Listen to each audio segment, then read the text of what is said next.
할렐루야. 우리 살아계신 하나님께 감사와 찬양과 영광의 박수 올려드리겠습니다. 네, 광고 말씀드린 것처럼 내일 그 새 예배당 인스펙션이 진행이 됩니다. 지난 27일 날 변호사 최종 검토가 끝나 사인이 됐고, 그리고 이제 계약이 체결이 되었습니다. 다음 주 주일 날 1시부터 1시 반까지 땅밟기 기도가 있습니다. 함께 새 예배당 보기 원하시는 분들 함께 와 주시기를 바라고요. 또 구체적인 일정은 이제 다음 주 주일날 주보에 게시하도록 그렇게 하겠습니다. 잠깐 기도하고 말씀 나누겠습니다. 자비로우신 하나님 아버지, 하나님께서 우리를 여기까지 이끌어 주신 것 감사합니다. 장래에도 주님께서 가장 좋은 길로 우리의 걸음걸음을 인도하여 주시옵소서. 이 시간에 허탄한 곳에서 눈을 돌려 주를 보게 하시고 주를 경외하는 백성들에게 주의 법을 깨달아 알게 하여 주시옵소서. 예수님의 이름으로 기도하옵나이다. 아멘. 이 시간에 저는 정의는 어디에서 흐르는가라는 제목으로 오늘 말씀을 함께 나누기를 원합니다. 2010년 한국 서점가에서는 때 아닌 정의 열풍이 불었습니다. 하버드 대학교 마이클 샌들 교수가 쓴 정의란 무엇인가 라는 이 책이 1년 만에 무려 123만 부나 팔렸습니다. 이해하기 어려운 정치 철학책이 독자들에게 이토록 폭발적인 인기를 얻은 이유는 아마도 당시 한국에 여전히 존재하고 있던 어떤 불평등, 또 차별, 이것에 대한 어떤 불만, 갈등 때문이었을 것입니다. 정의란 무엇일까요? 저자는 1장에서 이렇게 설명했습니다. 정의란 미덕을 키우고 공동의 선을 고려하는 것이다. 대충 무슨 의미인지는 알 것 같은데 좀 내용 자체가 애매모호한 설명입니다. 불의한 세상에 어떤 답을 제시해 주려고 하고 있지만 사실 많은 분들이 이 책을 읽고 난 다음에 정의가 무엇인지 정의하기가 더 어려워졌다, 이렇게 고백을 하곤 했습니다. 정의란 무엇일까요?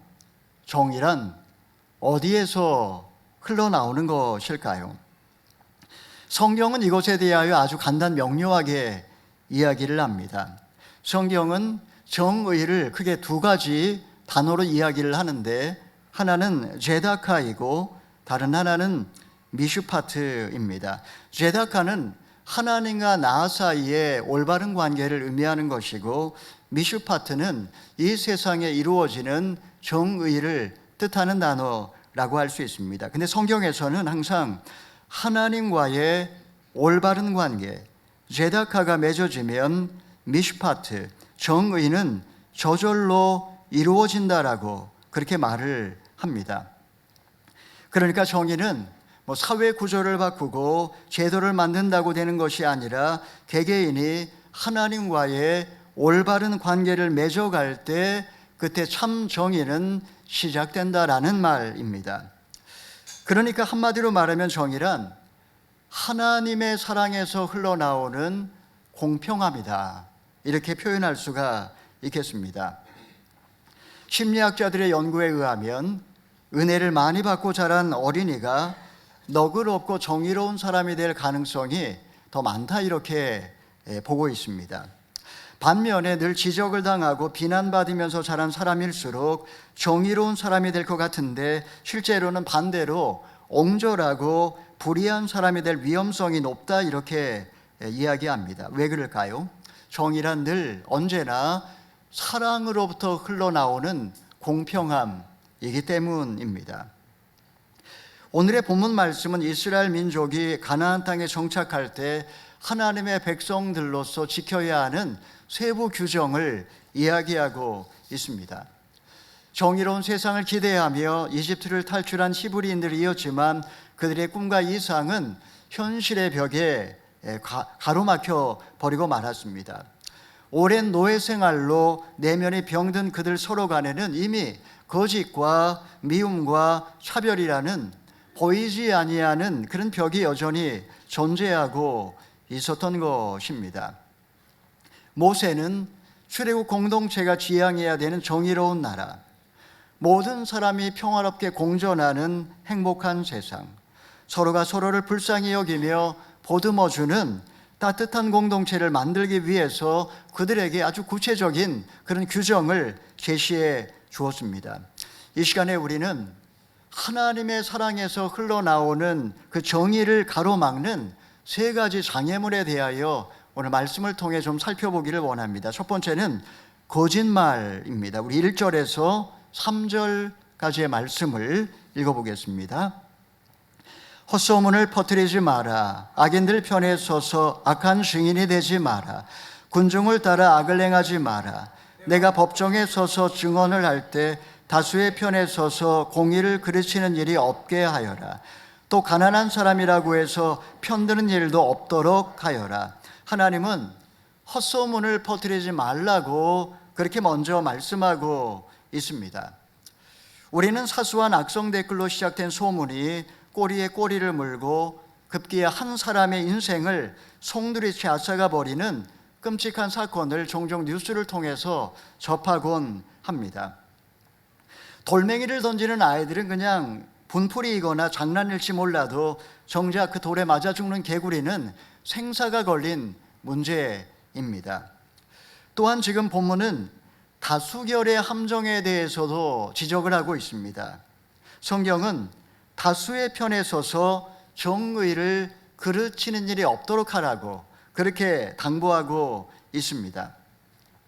민주주의에서 다수결은 어떻게 보면 정말 대중의 의견을 묻는 가장 객관적인 그런 제도라고 할 수 있습니다. 과연 다수결은 민주주의의 꽃일까요? 아니면 함정일까요?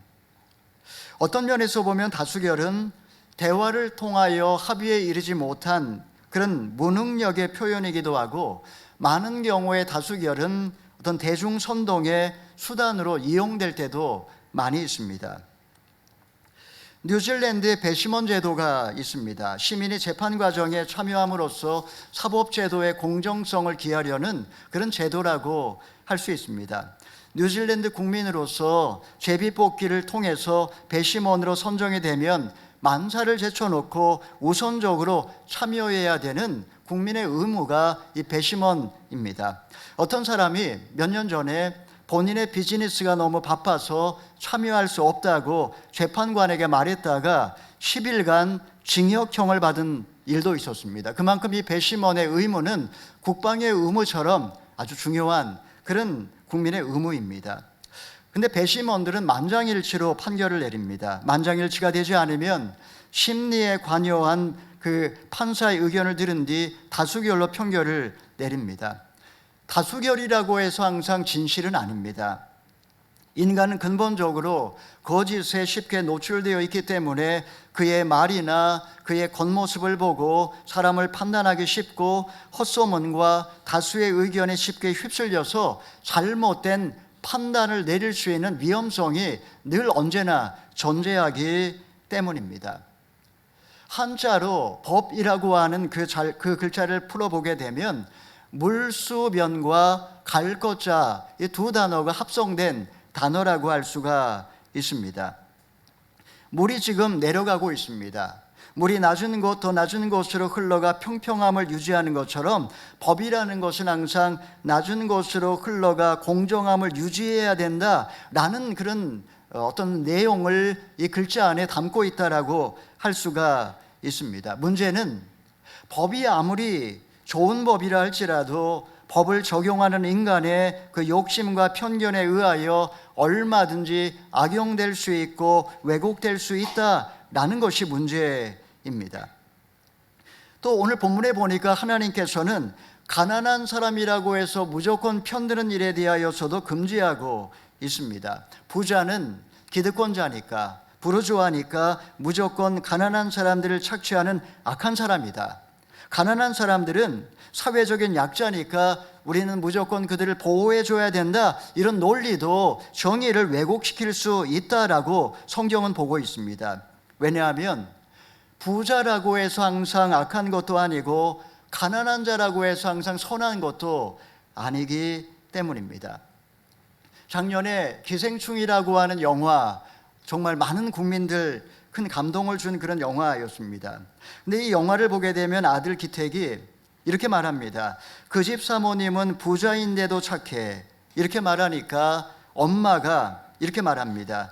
착해서 부자인 게 아니라 부자라서 착해 라고 말합니다. 그러면서 나도 돈이 많으면 사모님보다 훨씬 더 착하게 살았을 거야 라고 덧붙입니다. 여러분, 성경은 그 사람이 부자냐 가난뱅이냐를 놓고 그가 선한 사람이다 악한 사람이다 이렇게 선입견을 갖는 거 옳지 않다라고 그렇게 이야기를 하는 것입니다. 우리 계속해서 7절 8절의 말씀도 읽어보겠습니다. 거짓된 일에 휘말리지 말고 죄 없는 의인들을 죽이지 말라. 나는 악인을 의롭다고 하지 않기 때문이다. 뇌물을 받지 말라. 뇌물은 지혜로운 사람의 눈을 멀게 하고 의인의 말을 왜곡시킨다. 본문에서 지금 모세는 재판 과정에서 뇌물을 받지 말라고 그렇게 지적하고 있습니다. 여러분, 뇌물과 선물의 차이가 무엇일까요? 뇌물은 뇌를 굴리면서 받는 것이고 선물은 선뜻 받는 것, 이것이 선물입니다. 뭔가를 받은 후에 잠이 잘 오면 그건 선물이고 그렇지 않고 잠을 뒤척이게 된다면 뇌물일 가능성이 많습니다.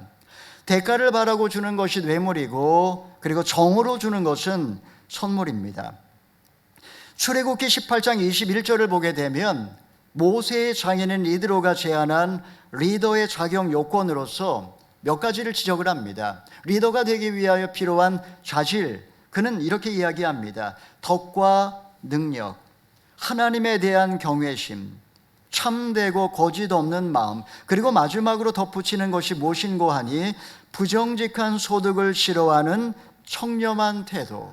이것을 50부장, 100부장, 1000부장 리더가 되기 위한 사람의 자질이라고 이야기를 했습니다. 여러분, 이것이 그저 리더들에게만 필요한 자질일까요?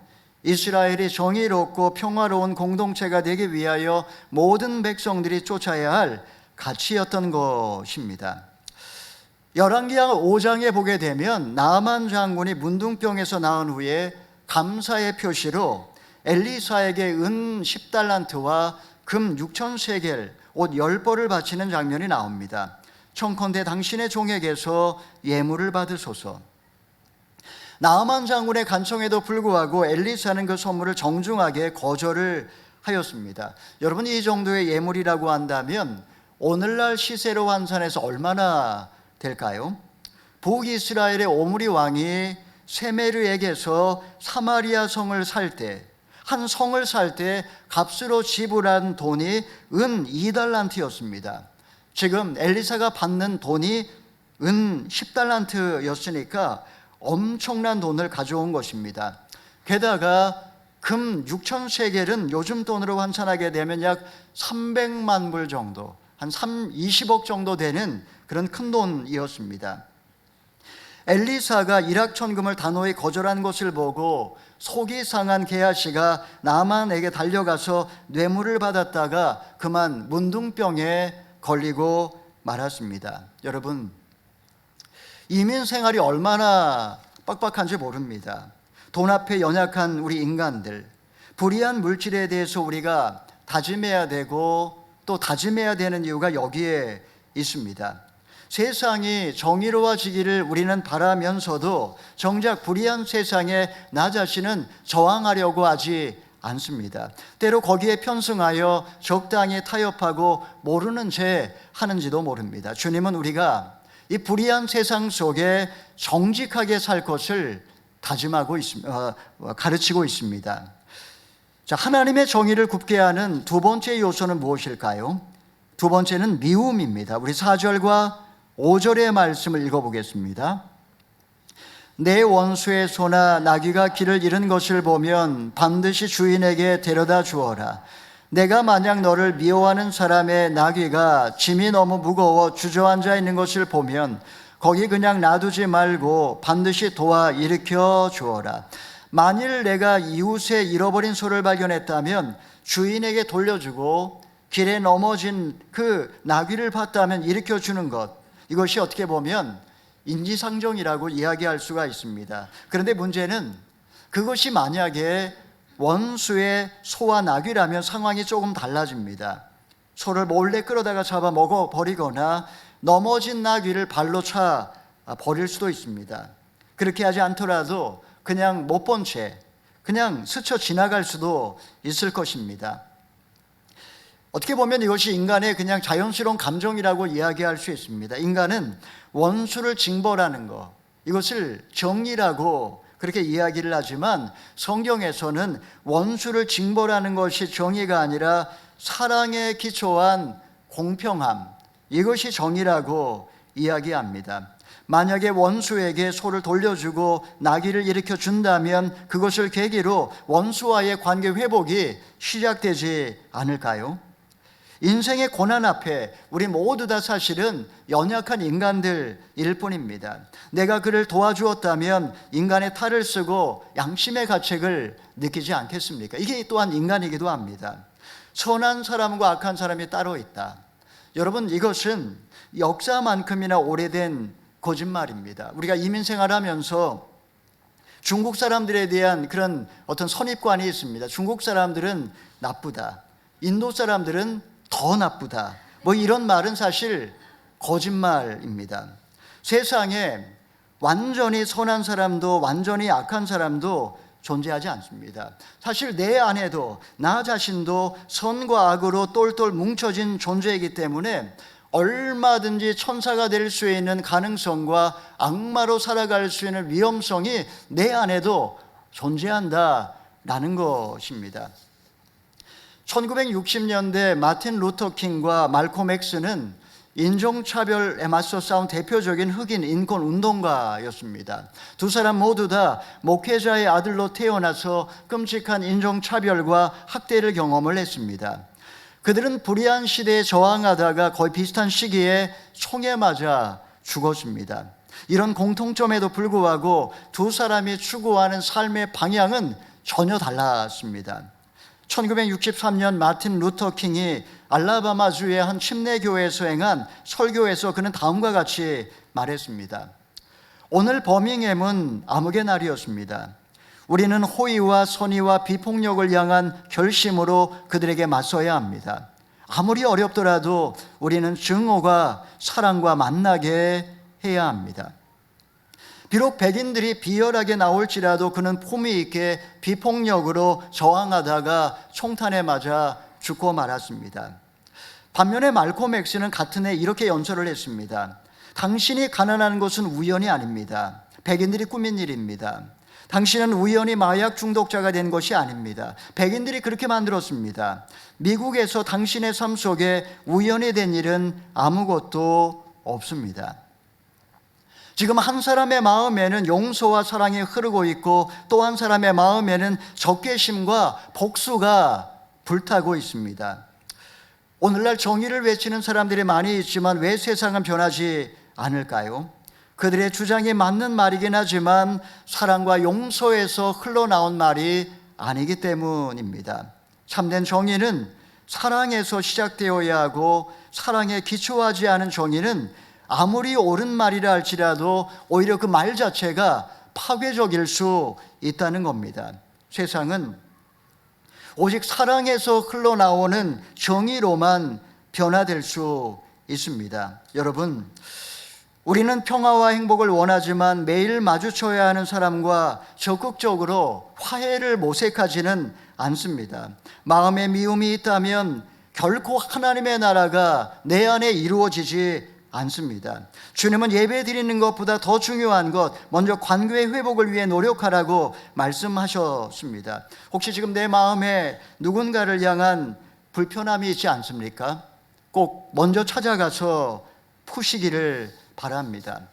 자, 하나님의 정의를 굳게 하는 세 번째 요소가 무엇일까요? 그것은 바로 차별입니다. 우리 마지막으로 9절에서 12절까지의 말씀을 읽어보겠습니다.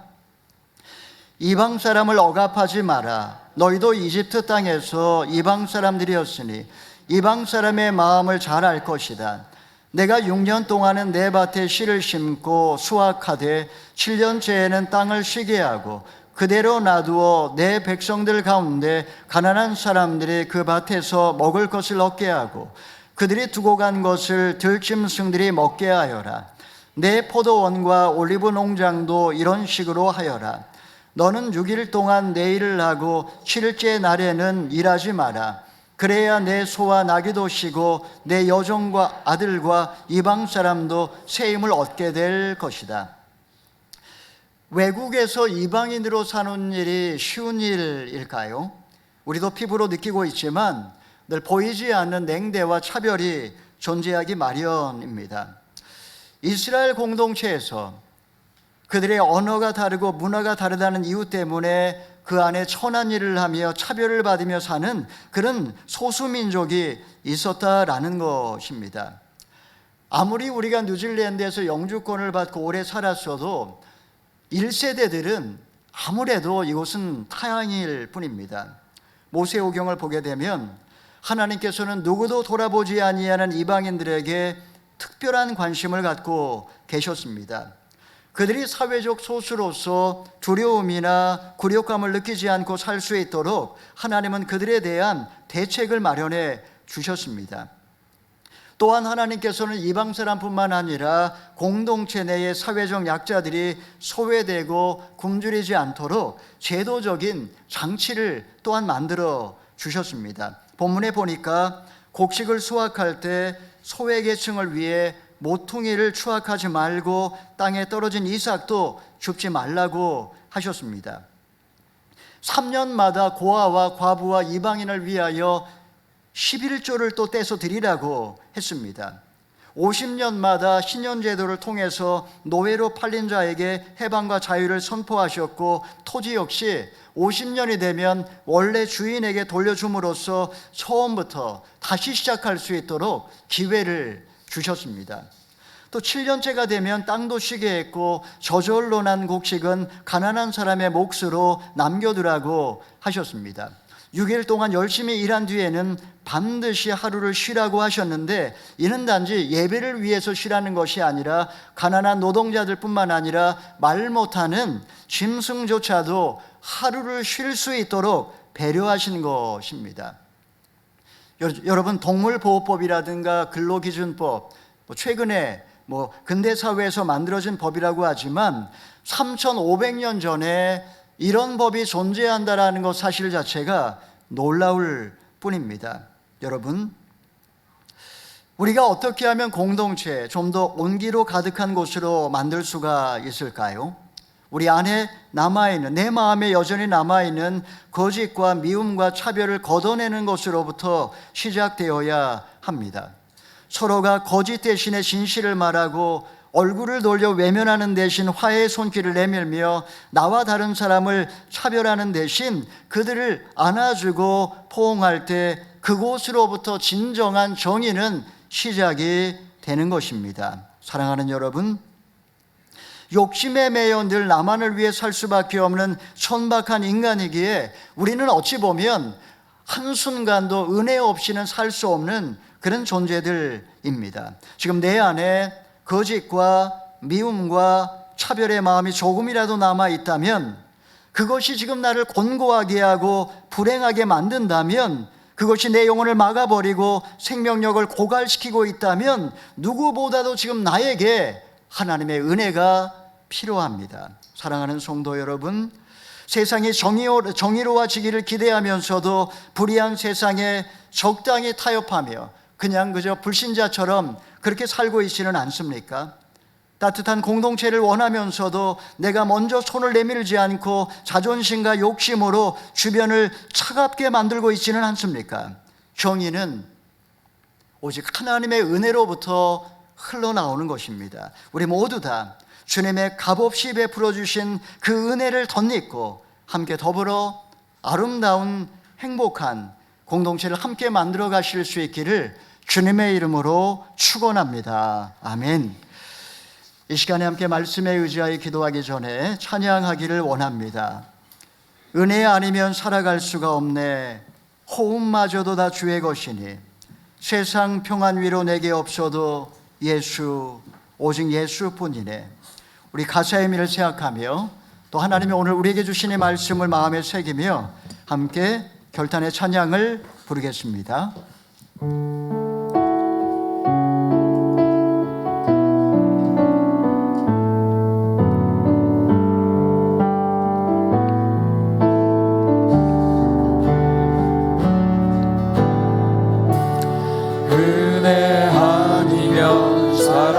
수가 없네.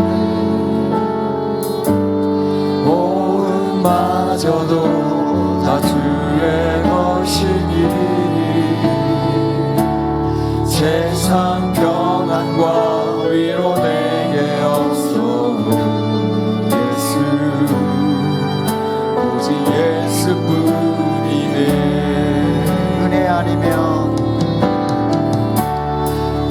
은혜 아니면 살아갈 수가 없네. 모음마저도 다 주의 것이니 세상 평안과 위로 내게 없어도 예수 오직 예수뿐이네.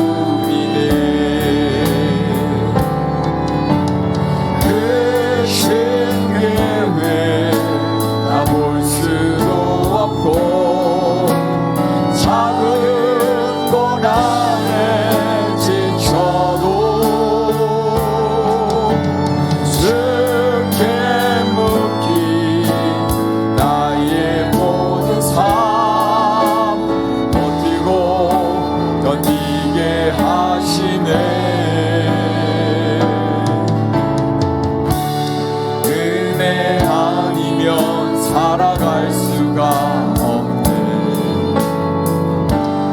나의 모든 것 다 주께 맡기니 참된 평안과 위로 내게 주신 주 예수 오직 예수뿐이네. 여러분, 우리는 누구나 다 욕심 없이 어두운 세상을 비추는 빛으로 살길 원하지만 나의 자존심이 나를 짓누르고 나를 곤골케 할 때가 얼마나 많은지 모릅니다.